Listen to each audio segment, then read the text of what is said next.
kadar çok tarih var ki bizi buluşturma nedeni olan. 4 Kasım'da işte o önemli tarihlerden biri. 4 Kasım 2016 tarihinde hepimizin aslında malumu olduğu üzere bir gece yarısı operasyonuyla aralarında HDP eş genel başkanları Figen Yüksekdağ ve Selahattin Demirtaş'ın da olduğu, grup başkan vekillerinin de olduğu, yine milletvekillerinin olduğu 12 milletvekili gözaltına alındı ilk etapta.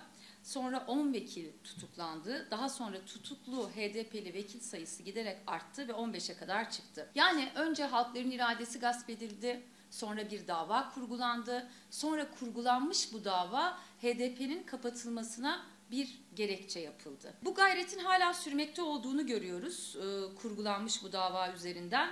Neden hala sürmekte olduğunu görüyoruz? Çünkü işte birkaç gün önce önceki dönem milletvekillerimizden Hüda Kaya da gözaltına alınıp tutuklandı. Ben Hüda Kaya'yla bir gazeteci olarak söyleşi yaptığımda 28 Şubat'ta yaşadığı mağduriyeti anlatıyordu. Umutluydu, heyecanlıydı. Çünkü bu mağduriyetlerle yüzleşilebileceğine inanıyordu. Ama bugün geldiğimiz noktada en son 28 Şubat darbecileri tarafından hapsedilmeye çalışılan ve hapsedilen Hüda Kaya bugün o günleri değiştireceği iddiasıyla iktidar yolculuğuna çıkan iktidar tarafından tekrar hapsedildi. Yalnızca bu bile bu davanın neden ve nasıl kurgulandığını anlatmak için önemli.